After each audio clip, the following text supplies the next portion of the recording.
Hello, everybody, and welcome into this week's episode of the Magnify Wealth Podcast. I'm Cameron Gannon, here with my co-host, Scott Gannon. This week, we're going to be talking about income planning for people who own corporations. So this is going to be an important podcast for you if you're a small business owner, a consultant, or an incorporated professional. Either way, you will gain valuable insights from this week's episode. So first of all, why does this matter? Why does income planning matter? Well, first is tax efficiency. We're in Canada. Canada has a progressive tax system, which means when you go from one bracket to the next tax bracket, you are losing more of every dollar you earn to the government. So if you can prevent yourself from taking more income that year and defer it to another year where you're going to maybe in a lower tax bracket, well, you're going to be paying less tax overall. Yeah, and of course, by leaving profits in the company can obviously help by having a reserve as well as paying less tax personally.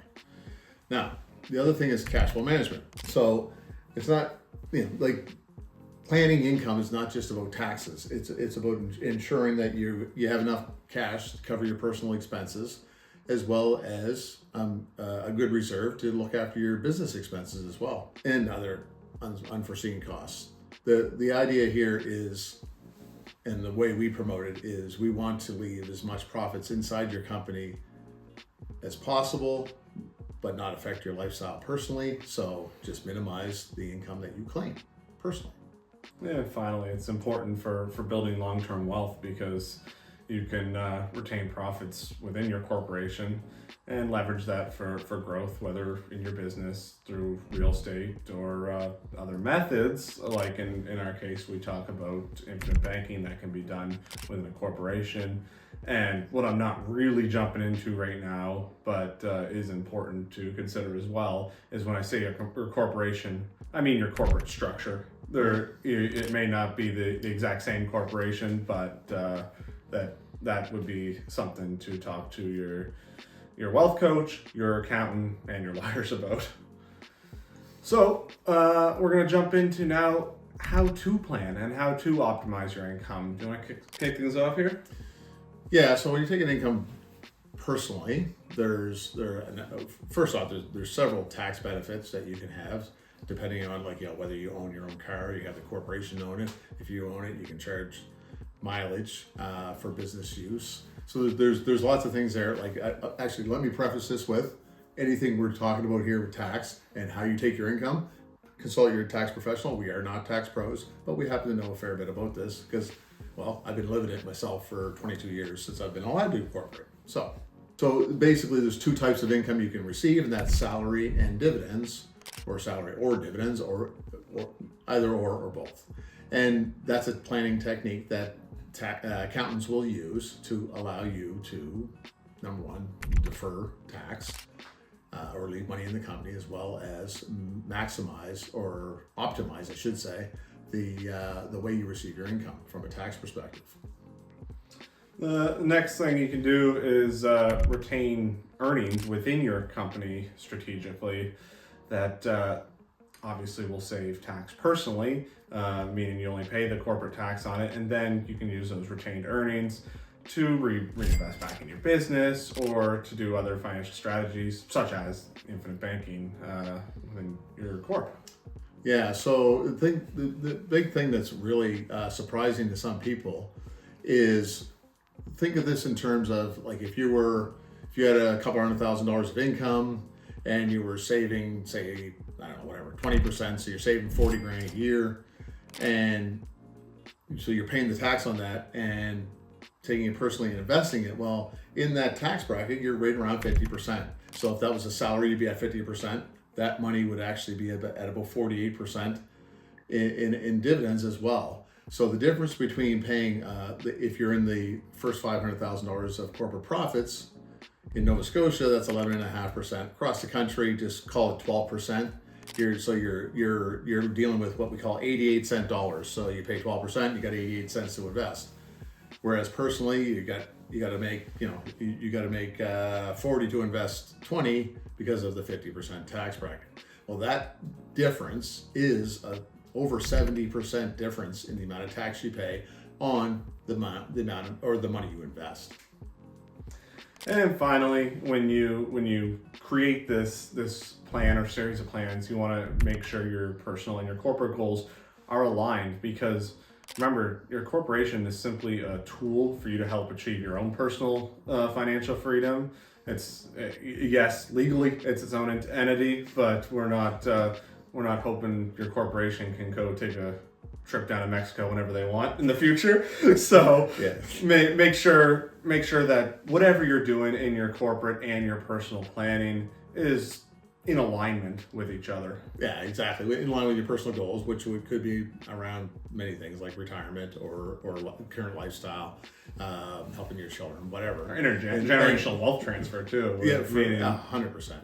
So yeah, and to like just put that in a little bit of perspective, like the government or CRA looks at your corporation as a separate person. Well, it's not a person. Like Cameron said, it's a tool, and it's a tool that actually as a person, it has an unlimited lifespan. So that's good and bad, I guess. They outlive us apparently, but again, it's just a tool. It's not really a person. All right, let's have a look at leveraging what we do in infinite banking and what we can help coach with. Let's talk about leveraging that as a incorporated individual and how that lets you actually take less money out of your corporation. Yeah, for sure. So first off, what is infinite banking? We do talk about it every week, so you can always go back and look at our other episodes if this is your first time joining. But I will let you know what it boils down to is creating your own bank by using high cash value, dividend paying whole life insurance to build a cash value that's guaranteed to grow every single day and is liquid as liquid as possible, meaning it's on demand, and when you borrow against your cash value, there are no terms. You do it on your It's unstructured. it's unstructured. Yeah, you do it. You pay back however you want, if you would like. Yeah, and these types of policies are, they can be corporately owned as well. So they end up working really well inside of a corporation. And why does it work? Well, first of all, you're funding it with cheaper dollars. Life insurance is funded with after-tax dollars, meaning if you're paying that in Nova Scotia, 11.5%, and in the small business deduction rate. Yeah, exactly. You're paying with that money rather than your whatever your personal tax rate is, and across the board you're 50 or 52 cent dollars. Or whatever you're around that. Needing to make twice as much to fund them. Yeah, and those cheaper dollars, that goes right back to what I just mentioned earlier about the tax savings of just leaving it in there. And of course, the other thing about life insurance, we always say, is like Cameron said, it's funded with after tax dollars. Just pay the tax and be done with it, because it grows tax free, use it tax free, and of course, the death benefit cleans everything up at the end. Growing tax free is super important in a corporation too, because as anyone that's listening that is incorporated knows, the passive income within corporations is taxed at extremely high rates. Yeah, it's I think in Nova Scotia, I think 52.7 passive income tax rate, and that doesn't even matter if you had zero income when you're talking about passive income. And then, of course, if your passive income is above $50,000, then it gets even worse. But that's another story for another podcast. We talked about the access to liquidity, or the access to money that is on demand, and unlike other investments that you might be in within your corporation, you're doing this without triggering tax or penalties. Exactly. And of course, there's the asset protection. Is life insurance policies can be creditor protected. There are a little bit of I guess nuances around that. It has to be done correctly in order to do that, but certainly does have some creditor protection and or lawsuit protection against it. All right, as an example, imagine you've built up a whole life policy within your corporation and has a cash value of $200,000. What does that mean? That means you can now borrow against that up to $180,000 or 90% of the cash value. What can you do with that? You can invest in real estate. You could fund a new business adventure or reinvest in your own business. You could also, when structured correctly, be able to cover personal expenses without liquidating other personal assets. And the importance there is to have a coach and an accountant that are on your side with that. And finally, the death benefit that's attached to that policy, well, that can be accessed tax-free by your family when the time comes. And again, we talked about the whole time this policy is growing even while you're using that money, and that's all tax-free. Yeah, it's got, why do we harp on this so much? Tax benefits and protection, guarantees, and, the list goes on. So finally, I guess we'll start to wrap this up with a little bit with how to implement these kind of strategies and finish up with a couple of, I guess, frequently asked questions. Yep. So, So first off, when implementing, using the right team. Again, always know that you should have a good, and of course we have, if you don't, we certainly have access to the right accountants and lawyers to make sure that we're doing things correctly. Like there's an example, like with farmers, for instance, they have specific benefits that these have to be positioned properly in order that we don't give up benefits that they already have. And so there are certain industries, like, you've got to have pros involved, especially the bigger it gets, the more, the more critical it is to make sure that they're set up properly. And of course, when you're dealing with infinite banking, you need to have somebody that understands how this stuff gets implemented in the most efficient manner. As we keep harping on, this is vitally important. And the other thing is to regularly review your plan. Income planning isn't a one-time thing. You don't come up with a strategy and stick with it the rest of your life. You need to be reviewing it because your tax laws change, your business will change, and your personal goals will change. So what we like to say is, don't create a 30-year plan. We create 31-year plans and update them as you go forward. Let's hit some FAQs. So, can you access the cash value in your life insurance at any time? Well, that's an easy one. Yes, you can. On demand. On demand. Is infinite banking only for high income earners? Not at all.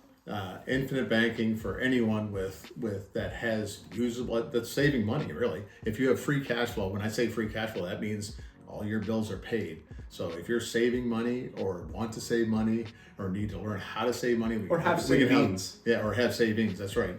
Anybody can start an infinite banking plan and using a very specifically designed life insurance policy to do it, which it obviously, as we've harped on so many times, it does so many different things for you. It has so many benefits that we have the conversation with the perfect investment. Is it it only missed, there's 15 different traits. There's 19 different traits I have for the perfect investment, and the only one it's missing is tax-free contribution.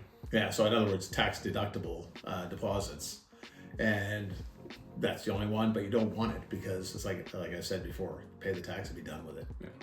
And finally, are there any risks to retaining earnings in your corporation? Well, yeah, there are. If you are, like we talked about, the very high passive income rates. Well, if your savings in your corporation are experiencing high taxable gains, passive, that's what you're going to be paying. So, by doing infinite banking, you are ensuring that you have tax-free growth passively within your corporation. All right, guys, I think that brings us to the end of this week's episode. Please do like, share, subscribe, and we will catch you guys next week. Thanks for tuning in.